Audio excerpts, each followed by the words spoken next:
आज मैं अपने विशेषज्ञ, अपने एक्सपर्ट श्री प्रेमचंद जी से अनुरोध करूंगा कि पिछले 20 दिनों में जो भी व्याख्यान हमने दिया, यदि आज वो एक उसका सारांश हम तक पहुंचा सके तो हमारे लिए ये एक क्विक रिवीजन की तरह हो जाए। और निश्चित तौर पे हम सभी श्रोतागण, हम सभी जो सचेतन यहाँ पर साथी उपस्थित हैं, उन सबके लिए इस पर पुनरावलोकन करने का एक मौका मिलेगा।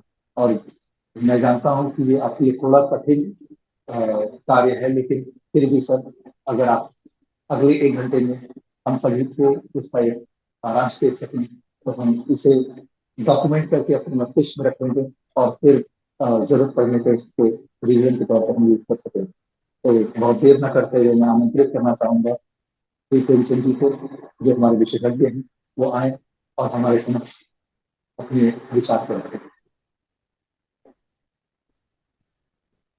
बहुत बहुत धन्यवाद प्रदेश जी। प्रातःकालीन इतने प्यारे संबोधन के लिए बहुत बहुत आभार आपका। मित्रों नमस्कार, प्रणाम। मैं प्रेम प्रयागराज से आप सभी माइंडफुल मॉर्निंग मित्रों का हार्दिक स्वागत और अभिनंदन करता हूं। आपके हृदय में विराजमान सर्वशक्तिमान परमात्मा को नमन करता हूं। अपने गुरु, गाइड, कोच सुमित सर को याद करते हुए, उनका आभार व्यक्त करते हुए आज की स्वास्थ्य वार्ता को मैं आगे बढ़ाता हूं। मित्रों, पिछले 20 दिन से आप सभी लोग हमारे साथ लगातार गट हेल्थ टॉक सीरीज के साथ जुड़े हुए हैं। इसके लिए पहले तो आप सभी को मैं बहुत बहुत धन्यवाद देना चाहता हूं कि आपने इतना प्रेम दिया, आप साथ रहे। और आज 21वां दिन है और मैं कोशिश करूंगा कि पिछले 20 दिन में जो कुछ भी हमने बताया उसका सारांश प्रस्तुत कर पाऊं। बहुत विस्तार से तो गुंजाइश नहीं होगी, लेकिन मैं सारांश में कुछ बातें रखूंगा। मित्रों, मैंने पहले दिन बात किया था कि व्हाई हेल्थ, व्हाई नाउ। सेहत क्यों जरूरी है और अभी ही क्यों जरूरी है, इस पे मैंने विस्तार से चर्चा की थी।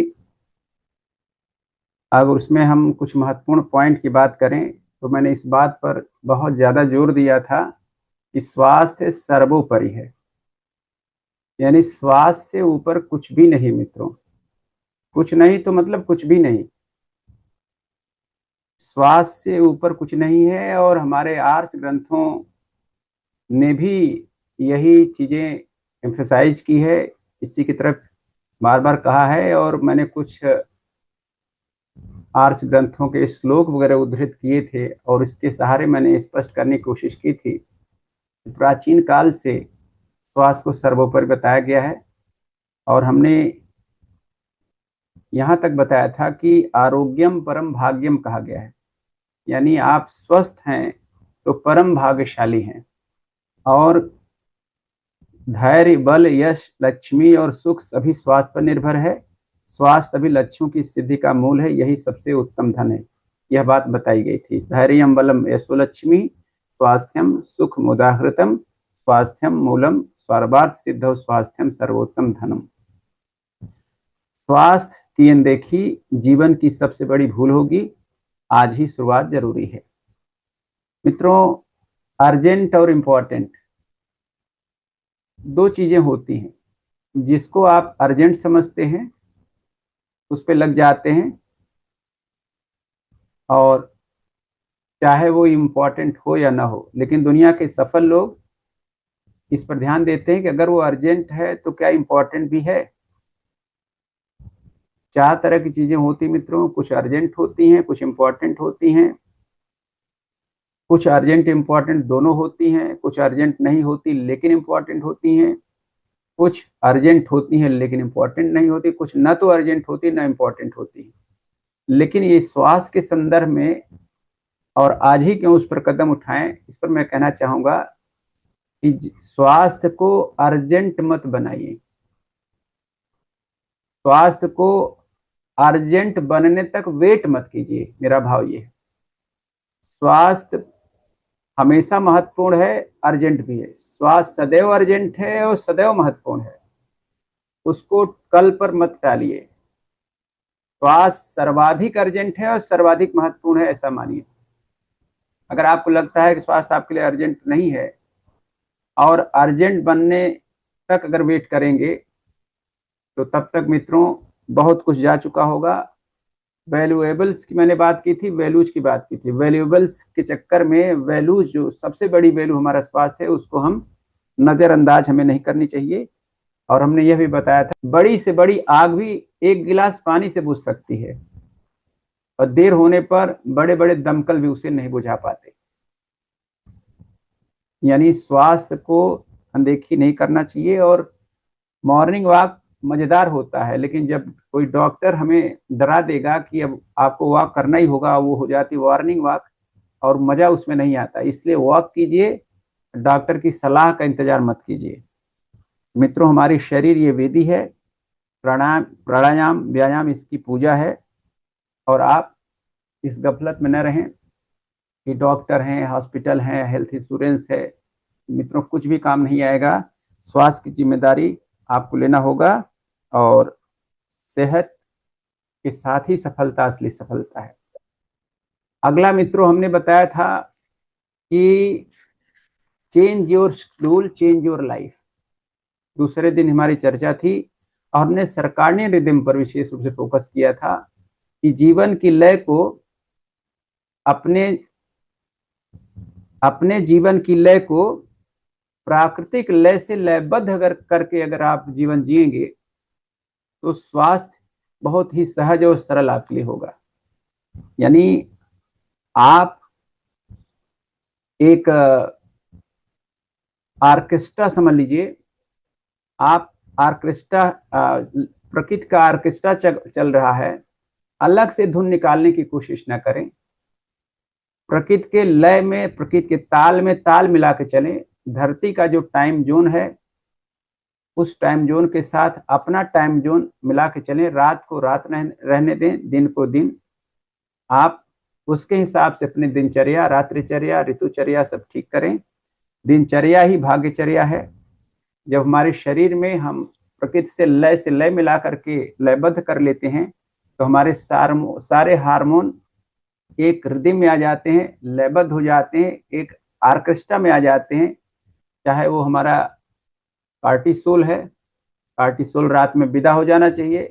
चाहे वो हमारा नींद का हार्मोन मेलाटोनिन है, उसे रात में सूर्यास्त के बाद जग जाना चाहिए। रात निश्चित रूप से सूर्यास्त के बाद मित्रों हमारा जो जीवन है सिकुड़ता है और सुबह सूर्योदय के समय विस्तार लेता है। तो इसका हमें ध्यान रखना है कि दिन में कार्य करने के लिए बना हुआ एनर्जी की जरूरत होती है, रात में एनर्जी की जरूरत नहीं होती। रात में हमारे मेटाबॉलिक सिस्टम के लिए इंसुलिन की भी जरूरत नहीं होती।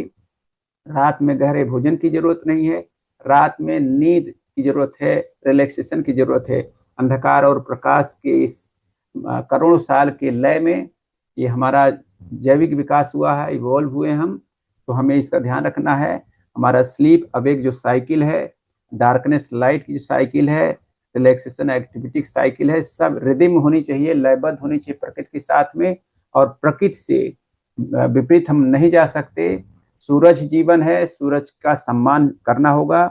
अगर सूरज का सम्मान करेंगे तो आपका सेरोटोनिन जो मूड का हार्मोन है, कार्टिसोल जो एक्टिविटी हार्मोन है, जो मेलाटोनिन नींद का हार्मोन है, इंसुलिन मेटाबॉलिक सिस्टम का जो हार्मोन है, ग्रेलिन भूख का हार्मोन है, लेप्टिन सटाइटी हार्मोन है, इसमें इतनी शानदार रिदम रहेगी कि आप बिल्कुल से, आपका मूड अच्छा रहेगा, इम्यूनिटी अच्छी रहेगी, ऊर्जा लेवल अच्छा रहेगा, आप प्रोडक्टिव रहेंगे, आप बहुत सफल होंगे। और इस तरह से हमारा पूरा सिस्टम बहुत अच्छा रहेगा। अगर आप अपने टाइम जोन को धरती के टाइम जोन से सिंक करके चलेंगे तो आपका मूड, आपका वजन, आपका भोजन, आपकी नींद, आपका मेटाबॉलिक सिस्टम, आपका स्ट्रेस मैनेजमेंट, आपकी इमोशनल हेल्थ, सब कुछ ओवरऑल बहुत शानदार रहेगा। इस तरह से मैंने सेकंड दिन यह बात बोली थी कि change your life, change your schedule, change your life. तीसरे दिन की हम बात करें मित्रों, तो हमने बोली थी गट पर विस्तार से बात की गई थी कि गुड गट ग्रेट लाइफ। पिछले 3-4 दशकों में गट पर बहुत सारी शोध हुई हैं, बहुत सारे निष्कर्ष आए हैं। पूरा वैज्ञानिक जगत हतप्रभ है गट के बारे में। जो आधुनिक खोजें आई हैं, आधुनिक रिसर्च आई हैं, उसमें यह बताया गया है कि हमारे गट, गट का मतलब पेट, मुख से लेकर के एनस तक का पूरा गट कहलाता है, पूरा पाचन संस्थान गट है। लेकिन हम जिस गट की यहाँ बात कर रहे हैं वो विशेष रूप से छोटी आंत बड़ी आंत की बात की जा रही है। उसमें कहा जा रहा है कि ट्रिलियंस में बैक्टीरिया हैं, बहुत सारे सूक्ष्म जीव हैं, वहाँ माइक्रोबायोम है, माइक्रोबायोटा है जिसमें ट्रिलियंस में है, और उसमें बहुत सारी हजारों प्रजातियां हैं उनकी। और वो जब उसमें अच्छे भी हैं बुरे भी हैं, अच्छे के रूप में बैक्टीरियोडेट्स हैं, बुरे के रूप में फर्मिक्यूट्स हैं। जब इनका संतुलन बना रहता है तो हमारा सब कुछ संतुलित रहता है। और हमारे आर्ष ग्रंथों में बार बार कहा गया है कि पेट ही सभी बीमारियों की जड़ है। यहाँ तक कि हिपोक्रेट्स ने, जो आधुनिक विज्ञान के, आधुनिक मेडिकल साइंस के जनक कहलाते हैं, उन्होंने भी कहा था कि सारी बीमारियां पेट से शुरू होती हैं। तो गट के जो बैक्टीरिया हैं अच्छे वो 85% ज़्यादा होने चाहिए, और बुरे वाले 15% कम होने चाहिए। लेकिन हमारी जीवन शैली के कारण, गलत खान पान के कारण, ज़्यादा स्ट्रेस लेने के कारण, देर रात तक जागने के कारण, बहुत सारा जंक फूड लेने के कारण बुरे बैक्टीरिया बढ़ गए हैं। हम क्रेविंग के शिकार हो गए, अच्छे बैक्टीरिया कम हो गए। अच्छे बैक्टीरिया का भोजन फाइबर होता है, हम बहुत प्रोसेस किया हुआ भोजन कर रहे हैं। इसके कारण गट के अच्छे बैक्टीरिया कम हो गए। अच्छे बैक्टीरिया के कम होने से गट लाइनिंग जो होती है उसमें लीकी गट हो गया, जिसके कारण मोटापा बढ़ रहा है, सूजन बढ़ रही, कैंसर बढ़ रहा है, मूड स्विंग हो रहा है। क्योंकि 90% जो हमारा मूड का हार्मोन सेरोटोनिन है गट में बनता है। डोपामाइन जो रिवार्ड हार्मोन है वो 50% हमारे गट में बनता है। बहुत सारे न्यूरोट्रांसमीटर्स, गाबा वगैरह सब हमारे गट में बनते हैं। 70% इम्यूनिटी सेल गट में बनती है। इसलिए हमें गट का ख्याल रखना होगा। और अगर गट बिगड़ गया है तो गट का रीसेट का प्रोटोकॉल है, गट को रीसेट किया जा सकता है। उसमें अच्छे बैक्टीरिया को उसके अंदर रिपॉपुलेट करने के लिए अच्छे बैक्टीरिया दिया जा सकता है। फाइबर युक्त, प्रोटीन युक्त भोजन सही समय पर लेना जरूरी हो जाता है। इस तरह से हम गट रीसेट के लिए बहुत सारे डोंट्स हैं, बहुत सारे डूज हैं, उसको अपनाते हैं। और 10 दिन में, 14 दिन में, 21 दिन में धीरे धीरे करके हम अपनी गट को ठीक कर लेते हैं। और जब गट ठीक हो जाता है तो गट का ब्रेन से एक्सिस है, हम ओवरऑल हेल्दी हो जाते हैं। इस तरह से हमने गट की बात की थी। इसके अलावा मित्रों चौथे दिन हमने बात की थी जो भोजन है, जीवन विरोधी भोजन, जो ये लिविंग फूड और वर्सेस डेड फूड, हमने बताया था किस तरह से हम आज नेचर कुक्ड फूड, यानी जो साबुत अनाज हैं, फल हैं, सब्जियां हैं, कलरफुल फाइटोन्यूट्रिएंट्स जो हमारे फल सब्जियां हैं, उससे हम दूर होते जा रहे हैं। नेचर कुक्ड अगर आप अधिकतर लेते हैं तो आप स्वस्थ रहते हैं। थोड़ा सा ज़्यादा से ज़्यादा आप घर में हम कुक करते थे, होम कुक्ड था तो भी अच्छा था। लेकिन अब हम फैक्ट्री कुक्ड खाने पर ज़्यादा हमारा जोर है। चारों तरफ जो है ये क्लाउड किचन आ गया है कि मतलब आप ऑर्डर करिए, कभी भी कुछ भी आ जा रहा है। पैकेज्ड फूड जिसमें भर भर के प्रिजर्वेटिव मिला हुआ है, स्वीटनर्स मिला हुआ है, एडिटिव्स तमाम मिले हुए हैं, बहुत सारा कलरफुल उसमें कलर्स मिले, आर्टिफिशियल कलर मिले हुए हैं, बहुत सारा मोनोसोडियम ग्लूटामेट MSG मिला हुआ, जो हमारे भूख के हार्मोन को, जो हमारे तृप्ति हार्मोन को पूरी तरह से उसमें रेजिस्टेंस पैदा कर देता है। मन भर जाता है, मन नहीं भरता लेकिन पेट भर जाता है। हमारी कोशिकाएं भूखी हैं, कोशिकाएं भूखी रहती हैं, पेट भरा रहता है। बार बार इंसुलिन को हम बार बार खा रहे हैं, बार बार बिंज वॉचिंग कर रहे हैं, बिंज ईटिंग कर रहे हैं, बार बार खा रहे हैं, इंसुलिन को बार बार धक्का दे रहे हैं। इससे हमारी पैनक्रियाज की बीटा सेल भी जवाब दे देती हैं। कुल मिला करके ये हमारे आर्ष ग्रंथों में कहा गया कि ये जो अट्रैक्टिव पैकेजिंग में भोजन आ रहा है वो बासी है, तामसी है, उसमें कोई जीवंतता नहीं, कोई एंजाइम नहीं है, कोई उसके अंदर फाइटोफैक्टर्स नहीं है, केवल इम्प्योरिटी कैलोरी है। वो हमारे गट में डिसबायोसिस पैदा कर रहा है। और ये हमारे पूरा लाइफ सपोर्ट में जो है हमारे हर कोशिका के मेटाबॉलिक एंजाइम उसको भी वो नष्ट करके, खींच करके पेट की में इस जंग को पचाने में पूरा शरीर खराब हो जा रहा है। इस तरह से मित्रों हमें, हमारा भोजन ही जीवन है, भोजन को जितना विकृत कर देंगे जीवन उतना विकृत हो जाएगा। इसकी बातें हमने की थी। 5वें दिन मैंने बात की थी मित्रों, moment is life, motion is medicine. हमने यह बात नासा की एक रिसर्च के माध्यम से, एक मैडम है जोआन वर्नी कोच, जो नासा की साइंटिस्ट रही हैं, उनके नासा का पूरा इस पर रिसर्च है कि किस तरह से जीरो अगर आप ग्रेविटी में रहते हैं, जैसे कि उन्होंने अंतरिक्ष यात्रियों के अनुभव में देखा कि अंतरिक्ष यात्री जब भेजे गए, बहुत कम समय में ही वो 35 साल का व्यक्ति 50 साल का होकर लौट रहा है।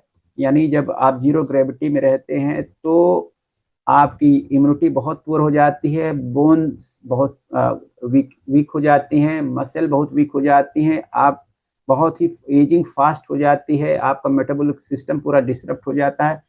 तो वहां से उन्होंने निष्कर्ष निकाला और इस पर एक किताब लिखी जोआन वर्निकोज ने कि सिटिंग किल्स मूविंग हिल्स। इस पर बहुत ज्यादा जोर दिया था। इस किताब के सहारे मैंने बहुत सारे निष्कर्ष आपको निकाले थे।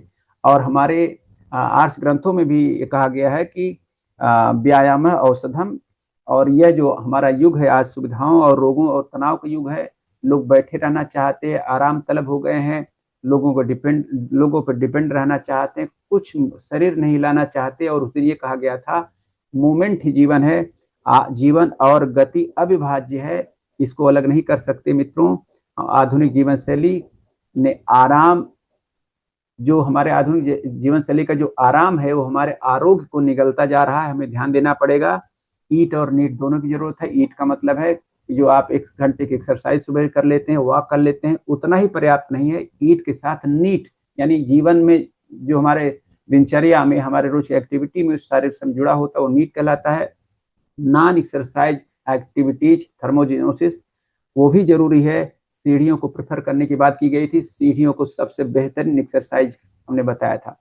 6वें दिन की बात हम करें मित्रों तो हम सुबह के आहार की बात की थी। मॉर्निंग न्यूट्रिशन, सुबह का आहार सेहत का आधार। ये बताया गया था कि अगर आप सवेरे के डाइट को नजरअंदाज करते हैं, हमने ये बताया था कि सुबह हमारे शरीर में जो हमारे ऊर्जा का फ्लो है 12-12 घंटे पे कुछ खास खास अंगों में बहता है, और सवेरे 3 से 5 हमारे वो लंग्स में बहता है। लंग्स में कोई चीज प्रॉब्लमेटिक है तो वो भी बढ़ जाएगी। अगर लंग्स स्वस्थ हैं, उसमें प्राणायाम वगैरह करते हैं, ध्यान करते हैं, तो भी आपको उन्नति प्राप्त होगी, आप और इवॉल्व होंगे, आपका आध्यात्मिक उत्थान होगा। अगर लंग्स में कोई दिक्कत है तो वो भी बढ़ जाएगा। उसके बाद ऊर्जा हमारी बहती है हमारे आमाशय में 7 से 9 में, उसके बाद हमारी ऊर्जा बहती है 5 से 7 में बड़ी आंत में। 5 से 7 में सोना नहीं, उठना है और बाहर जाना है सूर्य के प्रकाश में, नेचुरल प्रकाश में, और जिससे कि हमारा पेट क्लीन हो सके। और पूरी ऊर्जा पेट में बड़ी आंत में बह रही, पूरी ऊर्जा बड़ी आंत में उस समय बह रही है। अगर आप सहयोग करें तो बड़ी आंत पूरी तरह क्लीन हो जाएगी। अगर क्लीन हो जाएगा तो आपका सिस्टम क्लीन रहेगा। और जो लोग 5 से 7 में सोते रहते हैं उन्हें माइग्रेन, पाइल्स, मूड स्विंग, इस तरह से लीकी गट, कॉन्स्टिपेशन, इस तरह की समस्या हो जाती है। 7 से 9 में वही पूरी ऊर्जा हमारे आमाशय में बहती है, जिसकी आज मैं चर्चा करना चाह रहा हूं। उसमें सुबह का आहार सेहत का आधार। रात भर शरीर ने काम किया है, रात भर काम किया है, बहुत सारा टूट फूट उसमें मेंटेन किया गया, रिपेयर का काम किया है शरीर ने, हीलिंग का काम किया है। पूरा लीवर रात भर लगा रहा, सैकड़ों काम किया है उसमें, बहुत रिबूटिंग का काम किया, रिजुवनेशन काम किया है, डिटॉक्स किया है, शरीर में बहुत सारा काम हुआ है। आप नींद में थे तो सॉफ्टवेयर की सफाई हुई है, हार्डवेयर की सफाई हुई है, बहुत सारे काम में बहुत सारा अमीनो एसिड यूज हो गया है, बहुत सारे पोषक तत्व यूज हो गए हैं। सुबह एक किक बूस्ट की जरूरत है, एक किक स्टार्ट की जरूरत है अपने मेटाबॉलिक सिस्टम के लिए।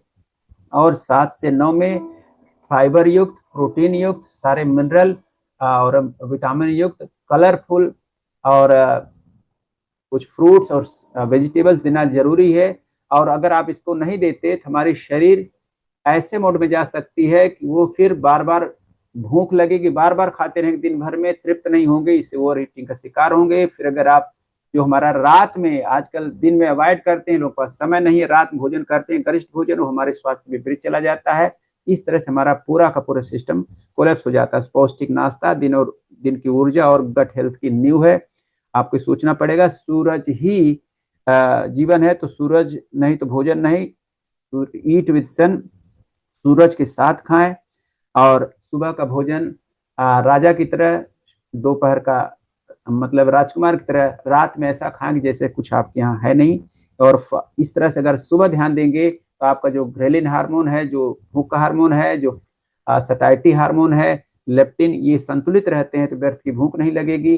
सुबह अगर आपने फाइबर युक्त ले लिया, प्रोटीन युक्त ले लिया, तो प्रोटीन सटाइटी देता है, व्यर्थ को खाने से आपको रोकता है। और वेट मैनेज करना चाहते तो उसमें भी ये बहुत सहयोग करता है।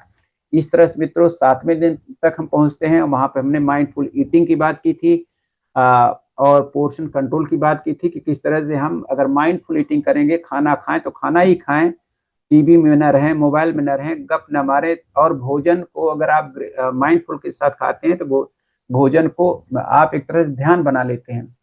भोजन एक ऐसा काम है कि बिना ग्रेटफुल, अगर थाली के प्रति ग्रेटफुल नहीं है और ध्यान कहीं और आप भोजन करें तो आप एक तरह भोजन का अपमान करते हैं। भोजन का अपमान करके आप जीवन का सम्मान नहीं कर सकते। इसलिए जब भोजन करें तो भोजन में ही रहें। ऐसा नहीं कि भोजन कर रहे हैं तो कहीं विचार की दूसरी दुनिया में खाना खा गए और खाना याद नहीं रहा। आप तृप्त तभी होंगे, एक एक आप जो निवाला उठाते हैं उसके प्रति आप कृतज्ञ हो। और पहले एकाएक खाना न शुरू करें, भोजन आए तो उसे निहारें, पूरी बॉडी को तैयार होने दें, अहोभाव से भर जाए, आभार व्यक्त करें, क्योंकि आपको थाली आप तक आने में बहुत लोगों का, न्यूमरस लोगों का, न्यूमरस प्राकृतिक परिस्थितियों का मतलब चाहे वो हमारी जमीन हो, धरती हो, चाहे आकाश हो, जल हो, अग्नि हो, वायु हो, सबका योगदान है। सबके प्रति आभार। बहुत सारे किसानों का योगदान है, वितरण प्रणाली का योगदान है। और आप वास्तव में भोजन की कीमत नहीं दे सकते। आप सही कीमत, अगर भोजन आप तक आया है, करोड़ों लोगों तक नहीं पहुंच पा रहा है, आप भाग्यशाली हैं। माइंडफुल ईट करिए। और जो माइंडफुल ईटिंग करता है वो कम भोजन में ही बहुत तृप्त हो जाता है, प्लस वो शरीर अच्छे से एक्सेप्ट करता है। तो मित्रों, आप चबाएं, केवल ऐसे निगले न, कम से कम आप, कहा जाता है 32 बार चबाएंगे तो खाने को आप पिएंगे, ऐसा हो जाएगा, लार से मिक्स हो जाएगा, तो आपका पाचन मुख से शुरू होगा और पूरी तरह से सिस्टम आपका अच्छा रहेगा। और खाते समय यहीं रहें, नाउ एंड हियर, ज्यादा न सोचें, क्योंकि ध्यान और कुछ नहीं है, ध्यान है वर्तमान में रहना। अब भोजन करते समय अगर आप वर्तमान में रहते हैं तो निश्चित रूप से आपका स्वास्थ्य बहुत अच्छा रहेगा। बिना चबाए ना खाएं, भागते हुए ना खाएं, कुछ और करते हुए ना खाएं, भोजन का अपमान ना करें। भोजन का अपमान प्रकृति का अपमान है, अन्य को ब्रह्म बताया गया है। इस तरह से हम 8वें दिन पहुंचते हैं। कहा गया है कि ईट द रेनबो। उस दिन हमने बताया था कि हम इंद्रधनुषी थाली हमारी होनी चाहिए। हमें विविध पोषक तत्वों की जरूरत है, जिससे हमारे शरीर में इम्यूनिटी अच्छी रहे, हमारा मेटाबॉलिक सिस्टम अच्छा रहे, हमारा गट अच्छा रहे। हमारी इम्यूनिटी के लिए रंगीन यानी कलरफुल, नेचुरल कलर की हम बात करें, वो बहुत जरूरी है। कलर और फल और सब्जियां कम से कम 5 कलर की रोज में जरूरी है। और इस तरह से ये केवल फॉर्मेलिटी में आप फल ना खाएं, आप मैक्सिमम आपकी थाली में 50% अगर गट रिसेट कर रहे हैं और नहीं भी कर रहे हैं तब भी आपके शरीर में फल और सब्जियों को जाना बहुत जरूरी है। और ऋतु के अनुसार खाएं।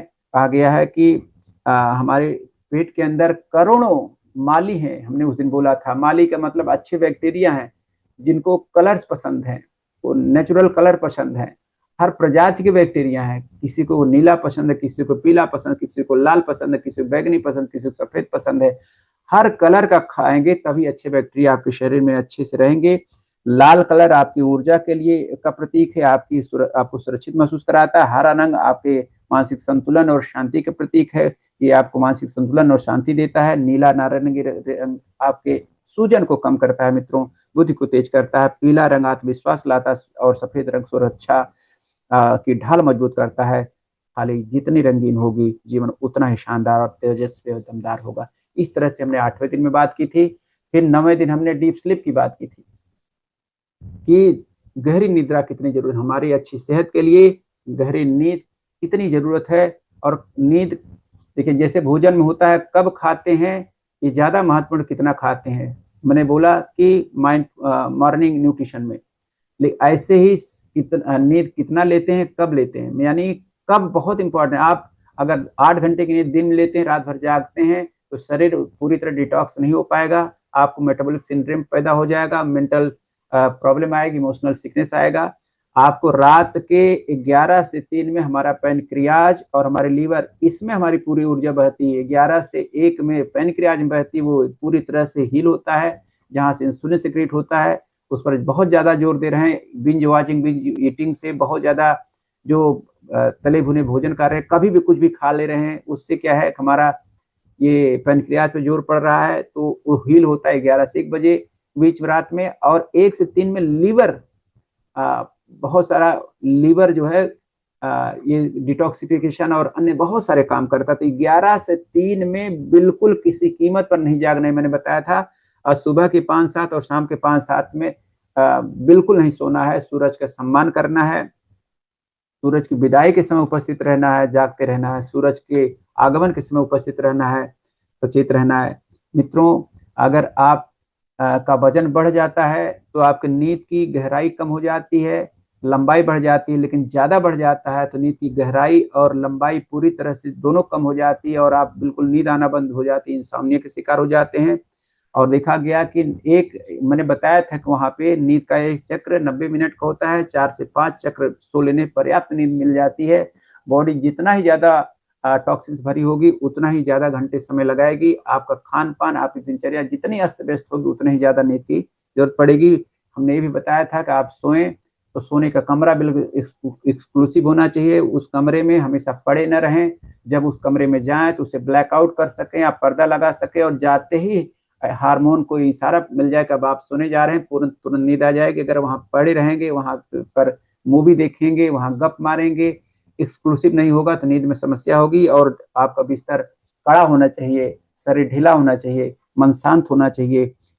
आराम विश्राम नहीं है। आराम में शरीर निढाल रहता है, मन चलता रहता है, लेकिन विश्राम श्रम से उसका सीधा रिश्ता है। जब आप एकदम थक जाते हैं, प्रकृति आपको सोने के लिए मजबूर कर देती है। मैराथन धावकों की गहराई नींद की बहुत ज्यादा गहरी नापी गई, यानी मैराथन धावकों की नींद पर प्रयोग हुए हैं कि मैराथन धावक लौटकारे, और जब नींद में गए तो बहुत सारी गहराई, बहुत बड़ी गहराई उनकी देखी गई। यानी श्रम से नींद का रिश्ता है।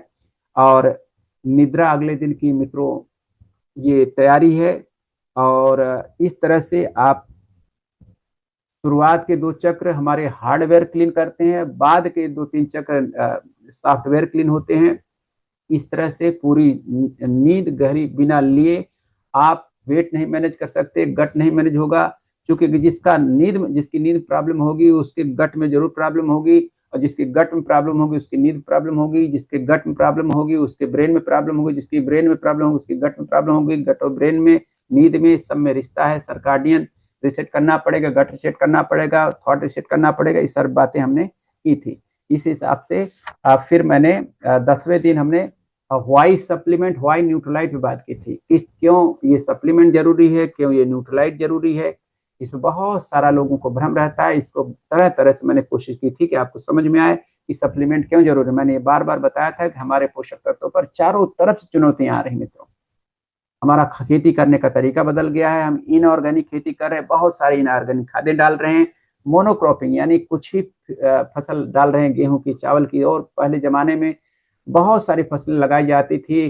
50-60 के दशक तक हम लोग ऑर्गेनिक खेती कर रहे थे, उसमें इस तरह की कोई दिक्कत नहीं थी, हर चीज मिल रहा था। एक सेब में जो आज ताकत है वो 5 सेब में जितनी ताकत है, उसमें 1 सेब में ही उतनी ताकत मिल जाती थी। आज जितना 5 टमाटर मिलकर ताकत नहीं दे पा रहे, उतना 1 टमाटर में ताकत मिल जा रही थी। और हमारी फूड जो प्रोसेसिंग कंपनियां हैं, जो हमें फूड पैकेजिंग, फूड परस रही हैं, इसने भी पूरी तरह से हमारे पोषक तत्वों को छीन लिया है। उसमें जंक फूड खा रहे हैं, कोई भी उसमें इम्पटी कैलोरी है, उसमें कोई एंजाइम नहीं है, कोई पोषक तत्व नहीं है, केवल कैलोरी है। Package food, preservatives, sweeteners, additives, ये सारा चारों तरफ से ये चैलेंज आ रहा है। ओवर कुकिंग हम लोग कर रहे हैं। एंटीबायोटिक कारण हमारा गट में डिसबायोसिस हो गया है। पेट वो जो है भी बचा वो एब्जॉर्ब नहीं कर पा रहे। बचेगा कहाँ से, हम लोग शहर में रहते हैं। पौधा जब टूटता है अपने मूल स्रोत से, तो 24-48 घंटे में भी हम वो भोजन या वो फल, वो सब्जी हमारे तक नहीं आ पाती। ज्यादातर तो कई कई दिन बाद आती है, और आती भी है तो हमारे पास समय नहीं, फ्रिज में डाल देते, फिर कुकर में उसको हीट करते, बहुत ज्यादा हाई टेम्परेचर, हाई प्रेशर पर उसको तोड़ देते हैं, और फिर उसको बच जाता है फ्रिज में रख देते हैं, फिर उसको हम वो ये आ, मतलब जो हमारे पास और भी तमाम संसाधन है, ये माइक्रोवेव वगैरह यूज करके और भी जो पोषक तत्व, ऐसा लगता है चारों तरफ से हम नहीं चाहते कि हमारे पास पोषक तत्व रहें, क्योंकि हम लोग प्रोसेस किया हुआ भोजन करना चाहते हैं, प्रोसेस की हुई दाल चाहते हैं, मतलब पॉलिश की हुई दाल, पॉलिश की हुआ चावल। हम गेहूं नहीं पसंद, हमें मैदा पसंद है, हमें फाइबर से जैसे दुश्मनी हो गई है। फाइबर ही हमारे गट का सबसे प्रिय भोजन है, हमारे अच्छे बैक्टीरिया का, और उससे हम दूरी दूरी करते जा रहे हैं। इस तरह से लोगों को पेट तो भर जा रहा, लेकिन निश्चित रूप से उनका कोशिकाएं भूखी हैं। इसके लिए आप जो न्यूट्रिशनल जो गैप पैदा हो रहा मित्रों, उसको भरने के लिए फूड सप्लीमेंट, संपूरक आहार जरूरी है। और जब संपूरक आहार की बात आती है तो मैंने अपने अनुभव से बताया था कि हमें 20 से 22 साल से मैंने न्यूट्रलाइट यूज किया है, वो 90 वर्ष पुराना है, उससे बेहतरीन मुझे आज तक कोई नहीं मिला। और ये 100 से ज्यादा देशों में ये पूरी तरह ट्रस्टेड है, नंबर 1 है। इनका खेती करने का अंदाज बहुत ही ज्यादा निराला है, 100% मनी बैक गारंटी देते हैं वो। और वहां पे इनऑर्गेनिक नहीं, ऑर्गेनिक फार्मिंग की जाती है, और GMP good manufacturing process use किया जाता है। 90 साल पुराना हो गया। सस्टेनेबल फार्मिंग की जाती है, एक पौधा उगाया जाता है, फिर अगले पौधे के लिए खाद की जरूरत नहीं होती। ऐसा पौधा हो जो खेतों में नाइट्रोजन बढ़ा देता है। हमारे पास अपने सर्टिफाइड ऑर्गेनिक फार्म्स हैं, और ट्रेसेबिलिटी आप देख सकते हैं कि कौन चीज कहाँ से आई। हमारे पास डीएनए फिंगरप्रिंटिंग है, नॉन जीएमओ, यानी हम ये हाइब्रिड पौधे यूज नहीं करते, कटिंग एज टेक्नोलॉजी है। और इस तरह से ग्लोबल प्रेजेंस है, बेंचमार्क क्वालिटी है। और आप न्यूट्रलाइट से बेहतरीन ब्रांड तक मुझे अब तक नहीं मिला, और आप भी यूज कर सकते हैं मित्रों। इस तरह से मैंने 10वें दिन का समापन किया था। 11वें दिन हमने एजिंग और गट कनेक्शन की बात की थी, और मैंने बताया था कि आप वेट मैनेज करना चाहते हैं तो पहली शर्त है कि आपकी गट ठीक होनी चाहिए। बिना गट के ठीक हुए अगर वेट मैनेज भी कर लेंगे, कुछ खा करके फैट जला लेंगे, तो फिर से वैसे हो जाएगा, बल्कि और खराब हो जाएगा। और मैंने ये बताया था कि एजिंग का गट से कनेक्शन है, यानी बुढ़ापा एक रोग है और उसे रिवर्स किया जा सकता है। हमने डेविड सिंक्लेयर की किताब लाइफ स्पैन की बात की थी। बूढ़ा होना, वरिष्ठ होना, दोनों अलग बातें हैं। एजिंग का सीधे गट कनेक्शन है। अगर गट में प्रॉब्लम है, गट में डिसबायोसिस, तो एजिंग फास्ट हो जाएगी, मतलब अनहेल्दी हो जाएगा। अनहेल्दी का मतलब आप उम्र से ज्यादा लगने लगेंगे, बहुत जल्दी बूढ़े हो जाएंगे। हेल्दी एजिंग का मतलब आपकी एजिंग बहुत स्लो रहेगी। अगर गट में कोई दिक्कत नहीं तो एजिंग बहुत स्लो चलेगी।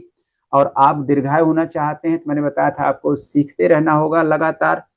सीखना कभी बंद न करें, सीखने की कोई उम्र नहीं होती कहा गया है। चेंज को स्वीकार करें, बहुत सारे जो बदलाव आते हैं उसको रेसिस्ट ना करें, उसको स्वीकार करें। नेचर के करीब रहें, गट को स्वस्थ रखें, मसल को बनाकर रखें। सार्कोपिनिया बीमारी जिसमें मसल लॉस हो जाती है, उसके शिकार न बने। नेचुरल फूड ग्रहण करने, शाकाहारी भोजन वाले ज्यादा दीर्घजीवी माने जाते हैं। ऐसा ब्लू जोन, जो धरती पर 5 ऐसे ब्लू जोन है जहां पर आमतौर पर लोग 90-100 साल से ऊपर जी रहे हैं, वहां पर अध्ययन पाया गया कि वो लोग शाकाहारी भोजन पर ज्यादातर डिपेंड है, वो नशा नहीं करते हैं।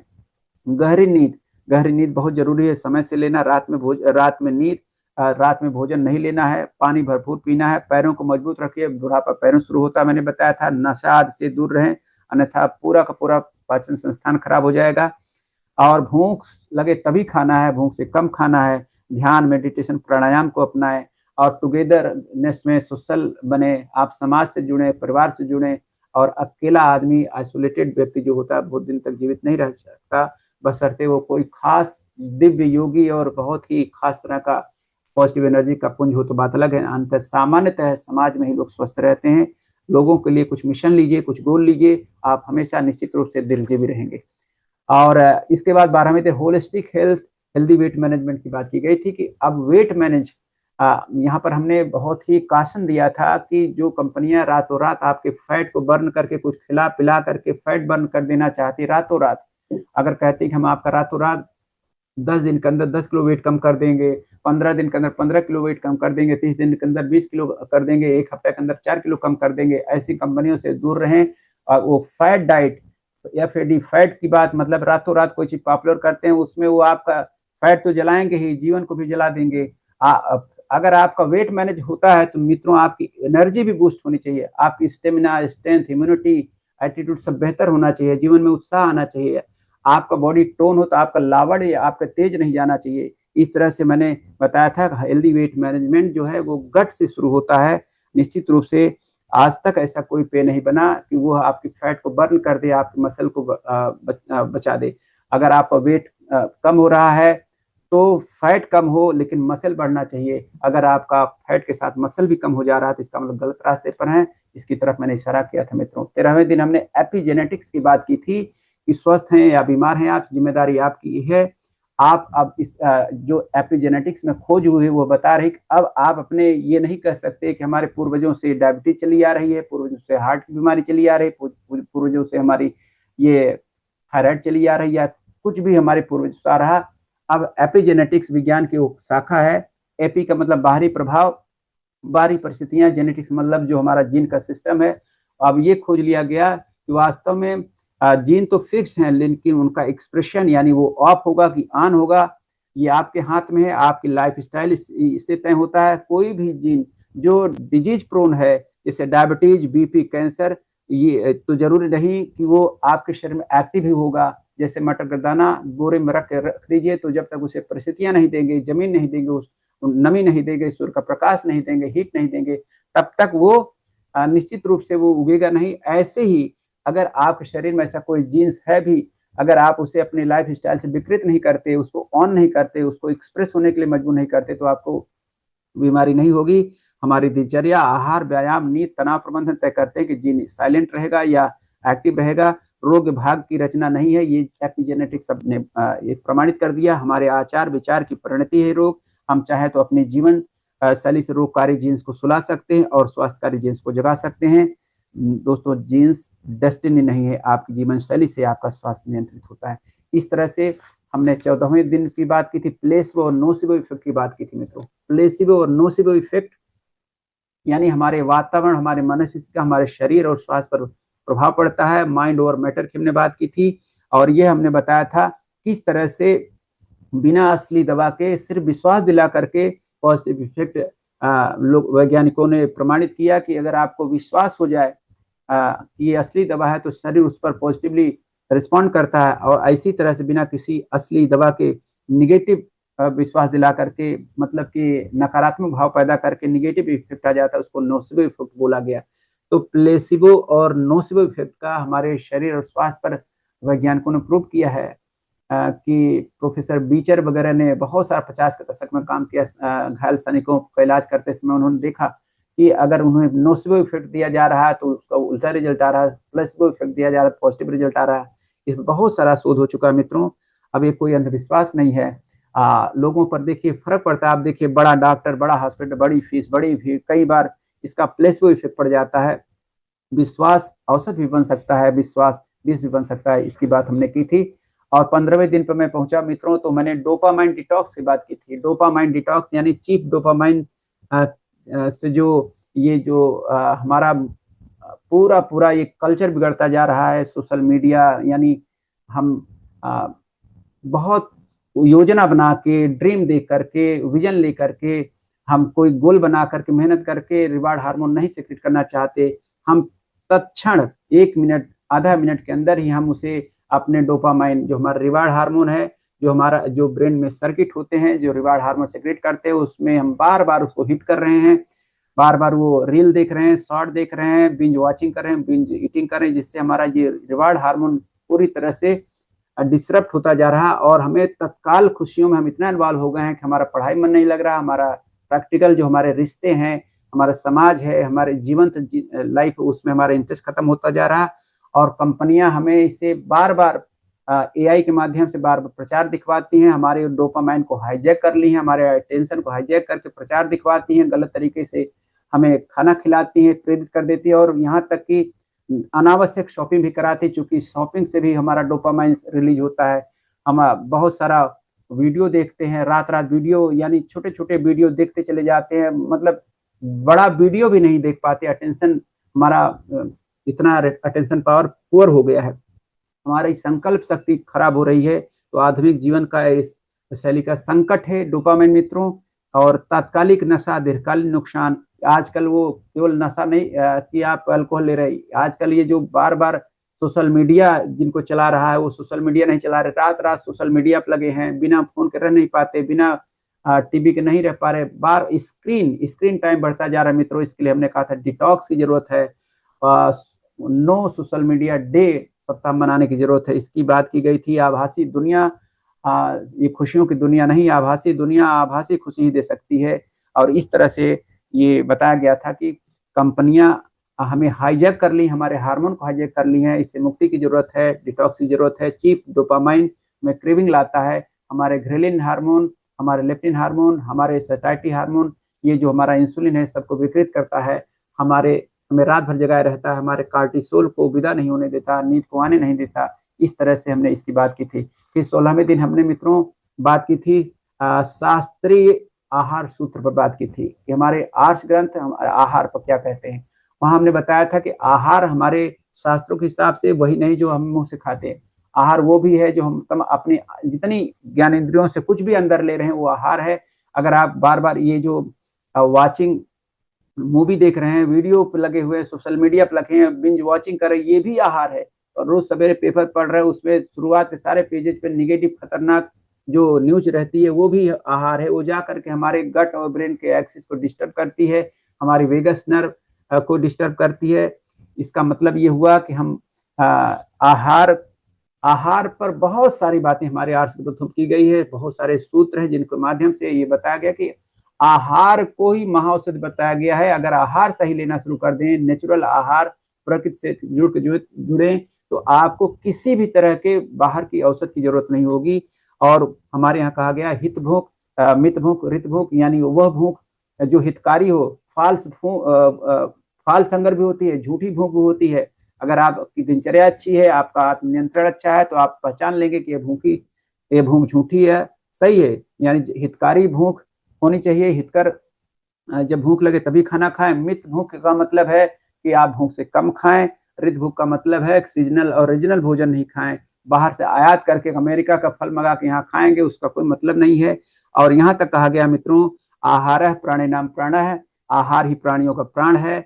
और यह भी कहा गया आहारम महाभयसज्यम, आहार भोजन ही सर्वोत्तम औषधि है। कहा गया योगी भोगी और रोगी, योगी एक बार खाता, हमारे आर्ष ग्रंथों कहा गया है, भोगी 2 बार, रोगी बार बार खाता है। यहाँ तक कहा गया एक भुक्तम आरोग्यम, द्विभुक्तम बलवर्धनम, त्रिभुक्तम सदा रोगी, चतुर्भुक्तम तुमार्कम। योगी एक बार भोजन करने वाला निरोगी रहता है, 2 बार भोजन करने वाला के बल बढ़ते हैं, 3 बार भोजन करने वाला रोगी होता है, और 4 बार या बारंबार भोजन करने वाला धीरे धीरे स्वयं को मारता है। इस तरह कहा गया रोगा सर्वोपि मंदाग्नो, सारे रोग मंद अग्नि यानी गट डिसबायोसिस यानी गट में बैक्टीरिया बुरे वाले बढ़ जाते उससे पैदा होता है। रात्र भोजनम वृद्धि ही रोगाणाम कहा गया जन्म कारणम, रात्र भोजन वृद्धि ही रोगाणाम जन्म कारण, यानी रात का भोजन ही सारी बीमारियों की जड़ है, ये भी कहा गया।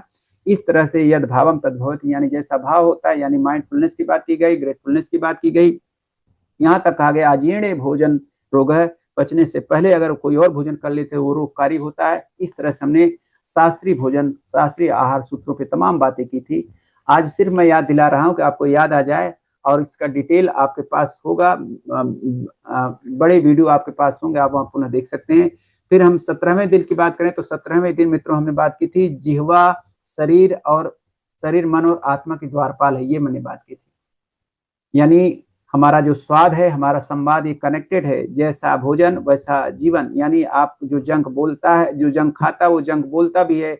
हमारे टेस्ट का हमारे टाक से मतलब है, हम जो टेस्ट, हमारी जिह्वा बहुत जादुई है, ये हमारी ज्ञानेंद्रिय भी है, ये कर्मेंद्रिय भी है। जिह्वा कंज्यूम भी करती है, कम्युनिकेट भी करती है, जिह्वा पोषण भी देती है, संप्रेषण में सहारा देती है। जिह्वा ये हमारे गट से जुड़ती है, गुडविल से जुड़ती है। यानी अगर आप टेस्ट खराब करेंगे, विकृत भोजन लेंगे तो रोग बढ़ेंगे। अगर आप गलत शब्दों का प्रयोग करेंगे, संवाद गलत होगा तो रिश्ते खराब होंगे। भोजन और भाषा, जीवा भोजन से जुड़ती है, भाषा से भी जुड़ती है। जीवा हील भी कर सकती है, हर्ट भी कर सकती है। जीवा की दुनिया के बारे में, शब्दों की दुनिया के बारे में बहुत सारा डिटेल्स मैंने बताया था। शब्दों की दुनिया जादुई है। सकारात्मक संवाद के बारे में बताया था। आपके बोले हुए शब्द ही आपके द्वारा बोले हुए शब्द ही आपकी दुनिया रचते हैं। यानी आपके शब्द ही आपके भाग्य हैं। जैसा शब्द बोलते हैं उसी के स्तर का जीवन आप जीते हैं।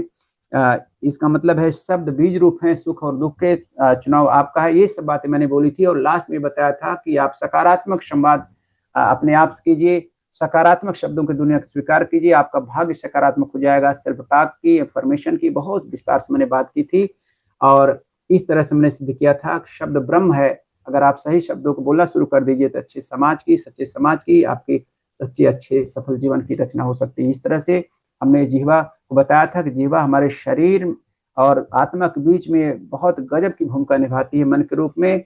अगर आप जिह्वा बेहोश कर लिया आप अपनी, तो आप अपने संबंधों को बेहोश कर देंगे, अपना पूरा शरीर बेकार कर लेंगे। यानी सचेत हो जाए, जिह्वा बहुत इंपॉर्टेंट प्रहरी है, उससे न गलत शब्द बोले न तो गलत चीज खाएं। और जो जंग बोलता है उसकी मानसिकता जंग हो जाती है। जंग मानसिकता का व्यक्ति जंग साहित्य पसंद करता है, जंग संगीत पसंद करता है, जंग बोलने वालों के साथ रहना पसंद करता है, उसका जंग ही जीवन हो जाता है। इस तरह से जीवन बेकार हो जाएगा। अगर आप अच्छा सच्चा जीवन जीना चाहते तो जिह्वा पर नियंत्रण करना पड़ेगा। 18वें दिन हमने प्रोटीन इज लाइफ की बात की थी। प्रोटीन किस तरह से हमारे जीवन का आधार है, किस तरह से अमीनो एसिड से प्रोटीन की रचना हुई, इसकी हमने बात की थी और बताया था कि प्रोटीन बिल्डिंग ब्लॉक का काम करते हैं, हमारे ग्रोथ के लिए जिम्मेदार हैं, डेवलपमेंट के जिम्मेदार, इम्यूनिटी के लिए जिम्मेदार, हार्मोन के लिए जिम्मेदार, एंजाइम के लिए जिम्मेदार है। हमारे बोन, ये हमारा जो बोन बनता है वो हमारे प्रोटीन से बना है। स्किन, हेयर, नेल सब ये हमारे प्रोटीन से बना हुआ। 80% लोग प्रोटीन के ऊपर डेफिशिएंट हैं, ये भी मैंने बताया था, जिसमें 90% लोगों को ये होश नहीं है, एहसास नहीं है, ज्ञान नहीं है, तो प्रोटीन के शरीर में कम है। इतना हम लोग ये आजकल सोशल मीडिया या फिर जितना भी जंक फूड की दुनिया में घुस गए हैं, ये भी भूल गए हैं कि हमारे शरीर में किन किन पोषक तत्वों की कमी है। ये हाईजैक हो चुके हैं पूरे ये सोशल मीडिया में। और ये भी हमने बताया था कि इसका बेस्ट ऑप्शन न्यूट्रलाइट का ऑल प्लांट प्रोटीन है, जिसके एक स्कूप में 80% प्रोटीन है। इसमें 9 एसेंशियल अमीनो एसिड जो किसी प्रोटीन में जरूरी होता है। और वेज प्रोटीन को, वेजिटेरियन प्रोटीन को सबसे अच्छा हमने बताया था और ये माना गया कि ये हमारे शरीर को लंबे समय तक जीवंत और दीर्घायु बनाते हैं, रोग से मुक्त रखते हैं। और ऐसा प्रोटीन अगर शरीर खाने में नहीं मिल पा रहा है तो आपको निश्चित रूप से आपको सप्लीमेंट करना होगा। और सप्लीमेंटेशन करना है तो पीडीकास के ध्यान रखने की बात की गई थी कि आपका प्रोटीन जो ले रहे हैं वो लेना ही महत्वपूर्ण है, कितना पचा, कितना शरीर में लगा। पहले तो गट को अच्छा किया, फिर अच्छा प्रोटीन लिया। PDCAAS, protein digestibility corrected amino acid score 1, यानी वर्ल्ड हेल्थ ऑर्गेनाइजेशन ने एक मानक बनाया है कि आप कोई भी मार्केट प्रोटीन लेने जाएं, देखिएगा उसके ऊपर डब्बे पे पीडीकास लिखा हुआ कि नहीं। पीडीकास की मुहर नहीं है तो समझिए वो लोकल है, उसके अंदर कुछ भी नहीं है, वो व्यर्थ है, आपका पैसा खराब हो जाएगा। इस तरह से जैसे 9 एसेंशियल अमीनो एसिड आप लेते हैं तो शरीर में 11 जो नॉन एसेंशियल है वो बन जाते हैं। इस तरह कुछ 20 अमीनो एसिड की जरूरत पड़ती है और वही 20 मिल करके लाखों तरह प्रोटीन बनाते हैं और इससे हमारे शरीर की रचना होती है। और अगर आप प्रोटीन का ध्यान देंगे तो आपका जीवन, आपका स्वास्थ्य, आपका शरीर बहुत सुंदर रहेगा। इसके साथ साथ में अन्य भी बहुत सारे पोषक तत्वों की जरूरत होती है।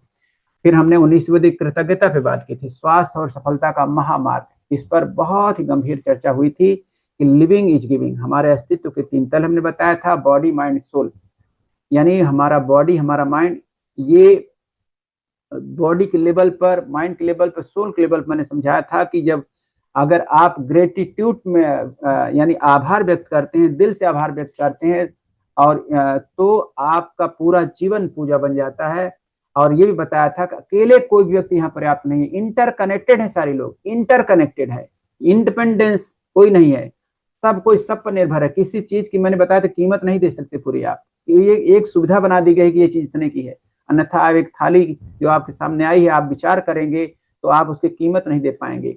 इस तरह से ये मैंने बताया था कि आपके एक एक कोश का उद्धार की है। जब बैलेंस सीट अपनी बनाएंगे तो आपको पता चलेगा कि आपने लिया ही है, माता पिता से लिया है, समाज से लिया है, अस्तित्व से लिया है, लेकिन लौटाया बहुत कुछ नहीं। अगर रियलाइज कर लेंगे तो निश्चित रूप से आप लोग लौटाएंगे, और लौटाएंगे जब तो सेवा परमो धर्म बन जाएगा। और इस तरह से ये कहा गया है कि आप कृतज्ञ हो जाएंगे तो ये कृतज्ञता ही आपको मोक्ष के द्वार तक ले जा सकती है, अपार आनंद तक पहुंचा सकती है। इस तरह की हमने बात की थी। ग्रेटिट्यूड को मोक्ष का द्वार भी बताया था।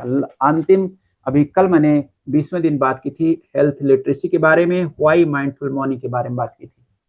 मतलब कि हमारा माइंडफुल मॉर्निंग क्यों जरूरी है, इसलिए जरूरी है कि हेल्थ लिटरेसी घटती जा रही है। यानी बहुत चारों तरफ इसका टोटा पड़ा हुआ है, IQ बढ़ता जा रहा है, लोग बहुत हाईली एजुकेटेड हो रहे हैं लेकिन अपने हेल्थ के प्रति लापरवाह हो रहे हैं, उधर ध्यान नहीं जा रहा है। अच्छे अच्छे लोगों को अपने हेल्थ का ध्यान न रखते हुए देखा गया है।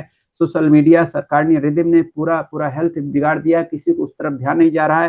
तो ऐसे हॉस्पिटल के भरोसे आप हेल्दी नहीं रहेंगे, आपको हेल्थ कम्युनिटी की जरूरत पड़ेगी और हेल्थ लिटरेसी को बढ़ाने के लिए मूवमेंट की जरूरत है, गट क्रांति करने की जरूरत है। और ये हेल्थ कम्युनिटी में आने पर क्या फायदा होगा, माइंडफुल मॉर्निंग आने से क्या फायदा होगा, रेगुलर जो अकेले अकेले कभी संभव नहीं है, अकेले यहाँ पे आपको रेगुलर रिमाइंडर मिलता है, किसी न किसी दिन तो रियलाइज कर लेंगे आप। यहाँ कंसिस्टेंसी मेंटेन रहती है, यहाँ इंस्पिरेशन मिलता है, यहाँ गाइडलाइंस मिलती है, गाइडेंस मिलता है, मोटिवेशन मिलता है, रियलाइजेशन होता है। किसी न किसी दिन रियलाइज कर लेंगे तो आप अपनी दिनचर्या ठीक कर लेंगे, खान पान ठीक कर लेंगे, अपनी नींद ठीक कर लेंगे, अपने बात व्यवहार सब अच्छा कर लेंगे।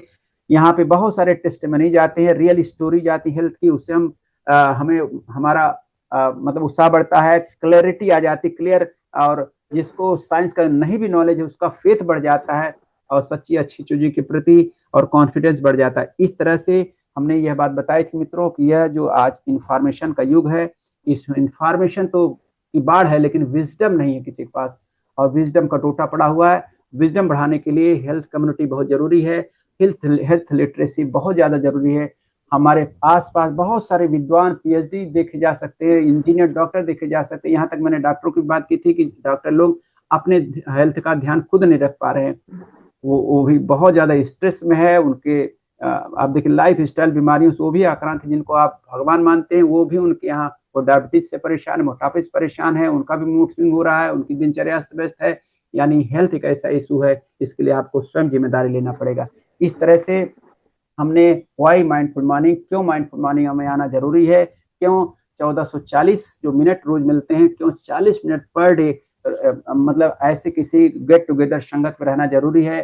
क्योंकि जब दूर तक जाना है, लंबा जीवन जीना है, तो अकेले नहीं हो पाएगा, आपको टुगेदरनेस में आपको रहना होगा। यहीं पर बात हमने खत्म की थी। आज मित्रों समय ज्यादा होना स्वाभाविक, कारण कि हमने पूरे 20 दिन की समरी दी है, और अगर आपको इतना धैर्य नहीं है कि आप ये सुन पाए तो इसका मतलब आप इसके लिए क्वालिफाई भी नहीं करते।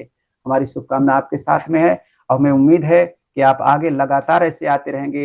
हमारा ये 612 दिन आज माइंडफुल मॉर्निंग पूरा हो गया। हम अनवरत साधना कर रहे हैं, तपस्या कर रहे हैं लोगों के स्वास्थ्य के लिए, उनके जीवन के लिए, उनके वेलबींग के लिए, और आप हमारे साथ होंगे। निश्चित रूप से हम दुनिया के हर एक व्यक्ति तक, भारत के हर एक व्यक्ति तक, करोड़ों अरबों तक लोग पहुंचेंगे और एक नई दुनिया की रचना करेंगे। यह तपस्या बेकार नहीं जाएगी यदि आप हमारे साथ होंगे। आपने अपने प्यार से सुना, आपको बहुत बहुत साधुवाद, धन्यवाद। और इसी के साथ मैं अपने होस्ट को बुलाना चाहता हूँ। धन्यवाद, धन्यवाद, धन्यवाद।